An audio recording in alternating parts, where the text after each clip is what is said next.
Supreme court is the custodian of constitution. Supreme court is the guardian of constitution. मैं माननीय supreme court का बहुत सम्मान करता हूं, सभी माननीय जजेस का बहुत सम्मान करता हूं, लेकिन सुप्रीम कोर्ट के 10 ऐसे फैसले हैं जिनसे मैं सहमत नहीं हूं। मुझे लगता है वो जो सुप्रीम कोर्ट ने 10 फैसले दिए हैं उसमें संविधान की ठीक से व्याख्या नहीं हुई है और उन 10 फैसलों को रिव्यू करने की ज़रूरत है। उसमें पहला फैसला है जिसको मैं मानता हूं कि जिसको तत्काल रिव्यू करने की ज़रूरत है, वो है सेल्वी वर्सेस कर्नाटका। इस केस में माननीय सुप्रीम कोर्ट ने यह कह दिया कि narco polygraph brain mapping test करना आर्टिकल 20 का वायलेशन है। आर्टिकल 20 मैंने कई बार पढ़ा, अच्छी तरीके से पढ़ा, आर्टिकल 20 के सब क्लास 3 को कई बार मैंने पढ़ा। इसमें यह कहा गया है कि किसी भी व्यक्ति को मजबूर नहीं किया जाएगा अपने खिलाफ गवाही देने के लिए। संविधान में आर्टिकल 20 इसलिए आया था क्योंकि उसके पहले देश में अंग्रेजों की सरकार थी। अंग्रेज की जो पुलिस थी वो लोगों को मारती थी, पीटती थी, जबरदस्ती अपना गुनाह कबूल करवाती थी। उससे बचाने के लिए संविधान में आर्टिकल 20 आया था। Article 20 narco polygraph brain mapping test को रोकने के लिए आया ही नहीं था, क्योंकि जब ये संविधान बना था तो narco test, polygraph test, brain mapping test नाम का कोई टेस्ट था ही नहीं। उस समय तो हमारे संविधान निर्माताओं ने सोचा भी नहीं था कि आने वाले टाइम में टेक्नोलॉजी इतनी एडवांस हो जाएगी कि झूठ को भी पकड़ लेगी, आदमी की झूठ बोलते समय उसकी वेव्स को पकड़ेगी, उसके नर्व्स को पकड़ेगी। ये तो कोई व्यवस्था नहीं थी। इसलिए मेरा मानना है कि ये जो सेल्वी वर्सेस कर्नाटका का फैसला है जिसमें narco polygraph brain mapping test को माननीय सुप्रीम कोर्ट ने आर्टिकल 20 का वायलेशन किया बता दिया है, वो गलत फैसला है। उसको रिव्यू करना चाहिए और इसलिए भी रिव्यू करना चाहिए क्योंकि भारत में 5 करोड़ केसेस के कारण 5 करोड़ लोग टेंशन में हैं मुकदमों के कारण। अगर narco polygraph brain mapping test शुरू हो जाएगा, आधे मुकदमे अपने आप खत्म हो जाएंगे। जिस दिन भारत में झूठ बोलना गंभीर अपराध हो जाएगा, झूठ पकड़ने के लिए narco polygraph brain mapping test अनिवार्य हो जाएगा, झूठी शिकायत बंद हो जाएगी, झूठी जांच बंद हो जाएगी, झूठी गवाही बंद होगी, झूठा एफिडेविट बंद होगा, लोग झूठी बातें बंद करेंगे, झूठे वादे बंद करेंगे, झूठे मैनिफेस्टो बंद हो जाएंगे, बहुत कुछ झूठ बंद हो जाएगा। इसलिए मेरा मानना है कि माननीय सुप्रीम कोर्ट को Selvi versus state of Karnataka का जो फैसला उसको तत्काल रिव्यू करना चाहिए। दूसरा फैसला, जो बार बार सुप्रीम कोर्ट कहता है कि जमीन विवाद एक सिविल मैटर है, जमीन विवाद का हल थाने पे नहीं होना है बल्कि वो सिविल में होना है। इसका नतीजा ये हो रहा है कि भारत में सबसे ज़्यादा जमीन विवाद के मुकदमे चल रहे हैं और भारत में रोड एक्सीडेंट के बाद जो सबसे ज़्यादा हत्या होती है वो जमीन विवाद में होती है। रोड एक्सीडेंट के बाद जो सबसे ज़्यादा हाथ पैर टूटते हैं वो जमीन विवाद में ही टूटते हैं। और हमने जब माननीय सुप्रीम कोर्ट ने जमीन विवाद को सिविल मैटर बना दिया, किसी की जगह पे दूसरों की जगह पे कब्जा कर लेना को सिविल डिस्प्यूट बना दिया, उसको क्रिमिनल डिस्प्यूट नहीं बनाया। सरकार ने भी जमीन विवाद को क्रिमिनल एक्ट नहीं बनाया, जमीन पे कब्जा करने को क्रिमिनल एक्ट नहीं बनाया है। तो नतीजा ये है लोग दूसरों की जमीन पे कब्जा कर लेते हैं, खाली नहीं करते।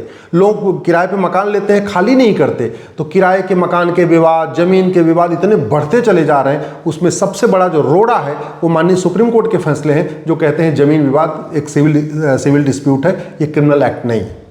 तीसरा, एक जो अभी मुझे पता चला कि पुलिस जो सबसे ज़्यादा परेशान है वो अरनेश कुमार जजमेंट से परेशान है। मेरा मोबाइल फ़ोन चोरी हो गया दीपावली पे और उसकी जांच चल रही है। आईओ से मैं मिला, जहाँ पे चोरी हुआ था वहाँ का सीसीटीवी जाके देखा हमने आईओ के साथ। अब आईओ ने मुझे जो बात बताई और ये कई पुलिस के लोग हमें बता चुके हैं, वो मैं आपको बताता हूँ कि किस तरीके से पुलिस परेशान है इस अरनेश कुमार जजमेंट से। उस आईओ ने बताया कि उसने एक चोरी थी और उस चोरी को करीब 1 हफ्ते मेहनत करके उस चोरों को ट्रैक किया। वो पता चला वो चोर मुरादाबाद के थे। दिल्ली की पुलिस मुरादाबाद तक गई, उनको पकड़ी, वहाँ पकड़ नहीं पाई लेकिन गई, वहाँ उनको धमकी उमकी दे के आई। 2-3 बार गई।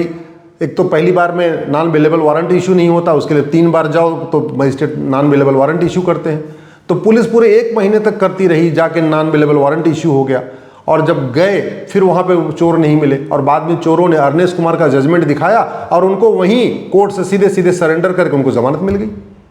मतलब 1 महीने पुलिस की टीम पूरी लगी रही कि दिल्ली से मुरादाबाद आती रही, जाती रही, छापा मारती रही और चोरों के मन में कोई खौफ ही नहीं हुआ क्योंकि अरनेश कुमार जजमेंट कहता है जी भैया इनको गिरफ्तार नहीं करना है, इनको बस जांच में सहयोग करना। तो भारत में जो चोरी बढ़ रही है, झपटमारी बढ़ रही है, लूट बढ़ रही है, वो इसलिए भी बढ़ रही है कि चोरों को पता चल चुका है कि अरनेश कुमार जजमेंट हमारे है, पहली बात तो हम पकड़े नहीं जाएंगे और जब पुलिस पकड़ने वाली होगी हम जाके सरेंडर करेंगे, अरनेश कुमार जजमेंट दिखाएंगे, हमको हाथ के हाथ जमानत मिल जाएगी। ये पुलिस की बहुत बड़ी परेशानी है। तो कहीं ना कहीं अरनेश कुमार जजमेंट को फर्दर रिव्यू करके इसमें कुछ नई डायरेक्शन बनाने की ज़रूरत है, नई गाइडलाइन बनाने की ज़रूरत है। इस अरनेश कुमार जजमेंट के कारण पुलिस के आईओ परेशान है, पुलिस के आईओ हताश हैं, वो निराश हैं। कल जिस तरीके से वो जो आईओ था मेरे साथ में, जिस हिसाब से निराशा उसकी झलक रही थी, उससे मुझे लगा कि कहीं ना कहीं पूरा का पूरा पुलिस महकमा इस अरनेश कुमार जजमेंट से परेशान है, जो कहता है कि bail is rule, jail is exception, और सबको बैठे बैठे वहीं पे ही आप जो है उसको ज़मानत मिलती रहेगी, सरेंडर करेंगे ज़मानत मिलेगी, सरेंडर करेंगे ज़मानत मिलेगी। ये एक बड़ी बाधा आ गई है। तीसरा, माननीय सुप्रीम कोर्ट को अच्छी तरीके पता है कि अमेरिका में कॉन्सेक्टिव सेंटेंस होता है, कॉन्करेंट का कॉन्सेप्ट नहीं है, लेकिन भारत में आज भी कॉन्करेंट सज़ा दी जा रही है। कॉन्सेक्टिव कॉन्करेंट का अंतर ये होता है कि मान लीजिए किसी व्यक्ति के खिलाफ FIR हुई और उसके खिलाफ 5 धारा में अपराध तय हो गया, चोरी किया, गाली दिया, झपटमारी किया, चेन भी लूटा, माँ बहन की गाली भी दिया, जो भी है, मान लीजिए इसके ऊपर 5 धारा लग गई और एक धारा में 5 साल की सज़ा है। अगर वही अपराध वो व्यक्ति अमेरिका में करता तो उसको 5 धारा में 5-5 साल की सज़ा होती, तो टोटल 25 साल की सज़ा होती। जबकि भारत में वही अपराध करने पे व्यक्ति को मात्र 5 साल की सज़ा होती। क्यों? क्योंकि भारत में सभी सज़ा एक साथ शुरू हो जाती है। अमेरिका में पहले एक सज़ा होगी, फिर दूसरी सज़ा, फिर तीसरी सज़ा, फिर चौथी सज़ा, फिर 5वीं सज़ा। तो इसका मतलब 5 धारा में 5-5 साल सज़ा होगी, तो टोटल होगी 25 साल। भारत में 5 धारा की सज़ा 5 साल। और ये इसलिए चल रहा है कि माननीय सुप्रीम कोर्ट ने आज तक कॉन्करेंट सेंटेंस को ख़त्म नहीं किया। सरकार ने नया BNS बनाया, IPC बदल के उसमें भी कॉन्करेंट को जारी रखा, और सुप्रीम कोर्ट ने भी कभी ये नहीं कहा कि भैया अमेरिका में, सिंगापुर में, चीन में, वहाँ तो कॉन्सेक्टिव सेंटेंस होता है, कॉन्करेंट होता ही नहीं है। इवन बैंकॉक में, थाईलैंड में, हर जगह कॉन्सेक्टिव होता है। फिर यहाँ क्यों चल रहा है? कहीं ना कहीं ये जो कॉन्करेंट सेंटेंस को सुप्रीम कोर्ट ने जस्टिफाई किया है, ये गलत है, मेरा मानना है। एक जो सबसे मैं गलत फैसला मानता हूं वो है MLA MP केस का।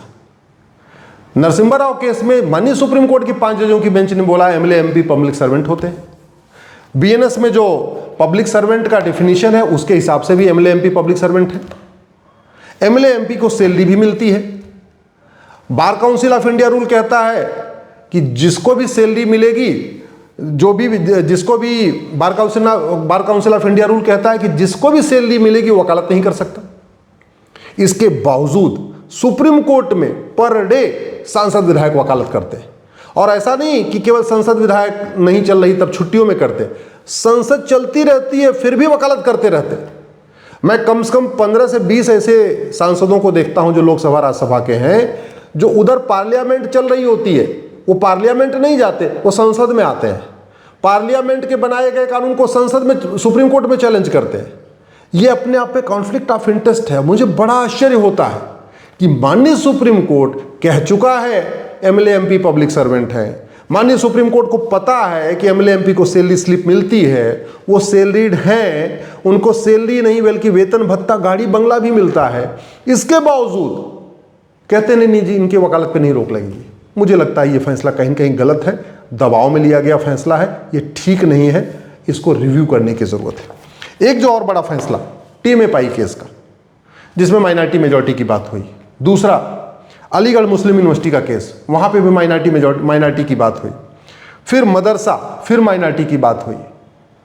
आज तक सुप्रीम कोर्ट लगातार एक के बाद एक फैसला देता जा रहा है, लेकिन माइनॉरिटी कौन है इसके ऊपर चर्चा नहीं करना चाह रहा है। इसलिए मैं कहता हूं अलीगढ़ मुस्लिम यूनिवर्सिटी का फैसला भी गलत है, TMA पाई जजमेंट भी गलत है। TMA पाई जजमेंट में माननीय सुप्रीम कोर्ट ने कहा कि नहीं, माइनॉरिटी को नेशनल लेवल पर आइडेंटिफाई नहीं किया जाएगा, स्टेट लेवल पर आइडेंटिफाई किया जाएगा। बहुत अच्छी बात है, लेकिन पहले ये तो बताइए कि माइनॉरिटी है कौन। 1% वाला माइनॉरिटी कहलाएगा, 1 लाख जिसकी संख्या होगी वो माइनॉरिटी कहलाएगा, 2 लाख जिसकी संख्या होगी वो माइनॉरिटी कहलाएगा, जिसकी 2% पॉपुलेशन होगी वो माइनॉरिटी कहलाएगा। इस पर सुप्रीम कोर्ट जाना नहीं चाहता। अलीगढ़ मुस्लिम यूनिवर्सिटी केस में भी यही हुआ। अलीगढ़ यूनिवर्सिटी मुस्लिम माइनॉरिटी यूनिवर्सिटी है ये तो कह दिया, लेकिन माइनॉरिटी कौन है ये बताया नहीं। माइनॉरिटी कैसे आइडेंटिफाई करेंगे इसकी गाइडलाइन क्या है बताया नहीं। कभी ये भी जानने की कोशिश नहीं किया कि UN में माइनॉरिटी किसको कहते हैं या बाकी और दुनिया के देशों में माइनॉरिटी किसको कहते हैं। और फिर जब सुप्रीम कोर्ट एक तरफ सेकुलरिज्म को जस्टिफाई कर रहा है तो फिर माइनॉरिटी मेजॉरिटी कैसे जस्टिफाई हो सकता है।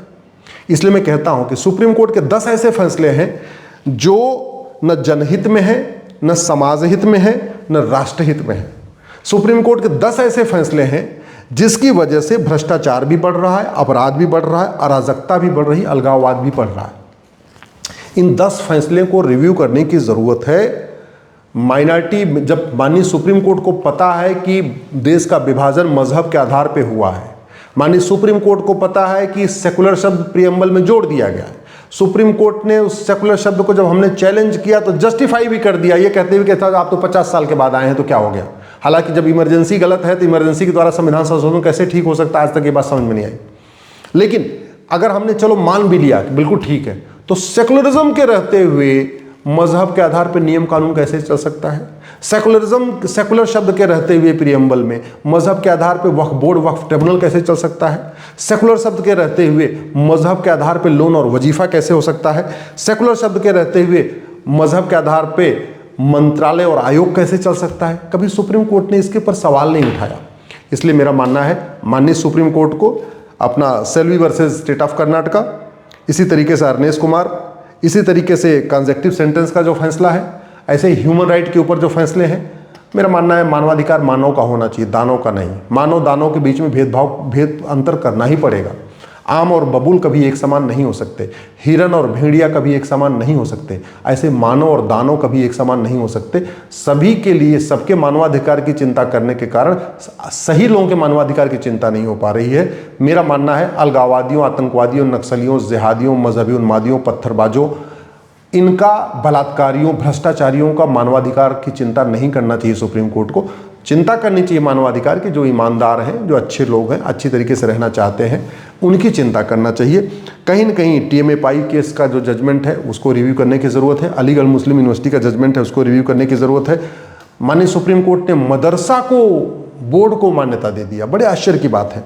संविधान में आर्टिकल 30 में लिखा है कि भारत में जो भी लिंग्विस्टिक माइनॉरिटी है, रिलीजियस माइनॉरिटी है, उनको अपना स्कूल कॉलेज खोलने का अधिकार है, एजुकेशन इंस्टीट्यूशन खोलने का अधिकार है, मतलब सेकुलर एजुकेशन इंस्टीट्यूशन खोलने का अधिकार है। लेकिन माननीय सुप्रीम कोर्ट ने उसकी गलत व्याख्या कर दिया और उस आर्टिकल 30 को, एजुकेशन इंस्टीट्यूशन को रिलीजियस एजुकेशन इंस्टीट्यूशन मान लिया बजाय कि सेकुलर एजुकेशन इंस्टीट्यूशन के। ये भी गलत है। ऐसे जो TT माइनॉरिटी स्कूलों पे नहीं लागू होगा, ये भी सुप्रीम कोर्ट का गलत प्रमाती केस है, वो भी गलत, कहीं न कहीं गलत फैसला है, उसको रिव्यू करने की ज़रूरत है। ऐसे 10 से ज़्यादा केस हैं जिसको राष्ट्रहित में, जनहित में, समाज हित में माननीय सुप्रीम कोर्ट का रिव्यू करना चाहिए। और एक मेरा आग्रह है, माननीय सुप्रीम कोर्ट को जस्टिस विद इन ईयर लागू करने के ऊपर गंभीरता के साथ विचार करना चाहिए। जस्टिस विद इन ईयर लागू हो जाए, भारत की 50% समस्या खत्म हो जाएगी। जस्टिस विद इन ईयर लागू हो जाए, घूसखोरी, कमीशनखोरी, जमाखोरी, मिलावटखोरी रुकेगी। जस्टिस विद इन ईयर लागू हो जाए, कालाबाजारी रुकेगी, मुनाफाखोरी रुकेगी, नशा तस्करी रुकेगी, सोना तस्करी रुकेगी, हथियारों की तस्करी रुकेगी। जस्टिस विद इन ईयर हो जाए, चंदन की तस्करी रुकेगी। जस्टिस विद इन ईयर हो जाए, हवालाबाजी रुकेगी, कबूतरबाजी रुकेगी, घटतौली रुकेगी, नक्काली रुकेगी। जस्टिस विद इन ईयर से कालाधन, भ्रष्टाचार रुकेगा। जस्टिस विद इन ईयर से अलगाववाद, आतंकवाद, जिहाद, मजहबी उन्माद रुकेगा। जस्टिस विद इन ईयर से आगजनी रुकेगी, रेल जलाने की घटनाएं कम होंगी, बस जलाने की घटनाएं कम होंगी। जस्टिस विद इन ईयर से लब जिहाद, लैंड जिहाद, ड्रग जिहाद, धर्मांतरण जिहाद, घुसपैठ जिहाद रुकेगा। इसलिए माननीय सुप्रीम कोर्ट को अपना फैसला देते समय इस बात का ध्यान रखना चाहिए कि उनके फैसले से देश की एकता अखंडता मजबूत हो रही है, कमज़ोर हो रही है। माननीय सुप्रीम कोर्ट के फैसला देते समय इस बात का भी ध्यान रखना चाहिए, इससे आपसे आपस का भाईचारा बढ़ेगा या उसमें खाई पैदा होगी। सुप्रीम कोर्ट का फैसला देते समय इस बात का भी ध्यान रखना चाहिए कि 1947 में विभाजन किस आधार पर हुआ था। अगर जिस आधार पर विभाजन हुआ उन नीतियों को सरकारें लागू करेंगे और सुप्रीम कोर्ट जस्टिफाई करेगा तो फिर विभाजन हो सकता है। इसको भी माननीय सुप्रीम कोर्ट को ध्यान में रखना चाहिए।